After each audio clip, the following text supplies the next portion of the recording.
Quand j'étais petite, ma mère était alcoolique et dépressive. Mon beau-père était extrêmement agressif. On déménageait chaque année et changeait d'école presque tout le temps. J'ai fugué quelques fois et ma mère ne s'en rendait même pas compte.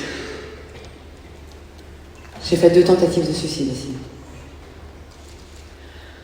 Un peu plus tard, j'ai commencé à sécher les cours et à traîner avec la bande. J'avais envie, ou j'avais besoin en fait de sentir que je faisais partie du groupe, que je leur appartenais. C'est comme ça que ça a commencé, avec quelques vols, et que ça a terminé avec l'impardonnable. Un peu plus tard, je me suis retrouvée en prison pour la première fois. Et j'y suis restée presque 20 ans. Vous l'aurez compris, cette histoire n'est pas la mienne. C'est celle de Jean-Marc, avec qui j'ai habité pendant 1 an et demi chez mes parents. Pour la petite histoire, c'était ma mère qui avait décidé de l'héberger chez nous. Mon père était furieux. « Enfin, Sophie, un repris de justice !» Mais très rapidement, mon père a compris que Jean-Marc, malgré son passé judiciaire, était un homme comme nous tous, ayant ses propres difficultés et défis à surmonter. Pour ma part, c'est en rencontrant cette personne, ayant un parcours de vie éprouvant, que j'ai d'ailleurs admiré par sa capacité à se relever après tant de difficultés, que j'ai décidé de devenir visiteuse bénévole en prison. C'est par cette expérience riche et humaine que j'ai réalisé à quel point il y avait de l'injustice dans un système qu'on appelle justice, et à quel point il y avait de l'incohérence dans une société qui demande réinsertion, mais qui ne met absolument rien en place pour y parvenir. Vous savez, la vie de Jean-Marc n'a vraiment pas été plus facile à sa sortie, ayant d'énormes dettes, très peu de relations, et personne qui veut l'aider.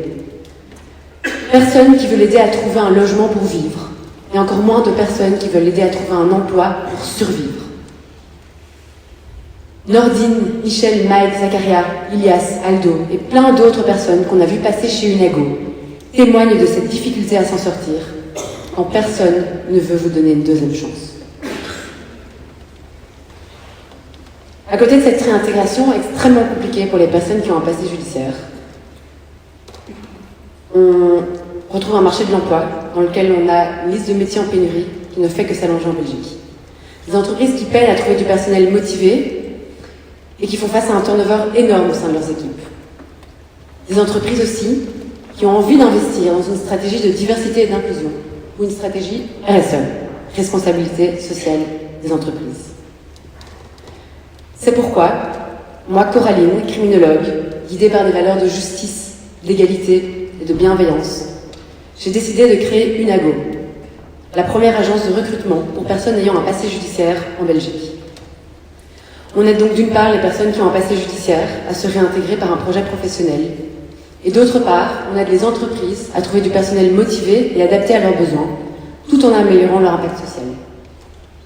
Au-delà du placement, on offre un accompagnement pré- et post-embauche, tant pour les chercheurs d'emploi travailleurs que pour les employeurs. Unago, en latin, ça veut dire « agir ensemble ». Remettons l'humain au centre de nos préoccupations et bâtissons ensemble un avenir plus inclusif. Victor Hugo a dit un jour « Ouvrez des écoles et vous fermerez des prisons ». Moi je dis « Offrez des emplois, vous diminuerez la récidive ».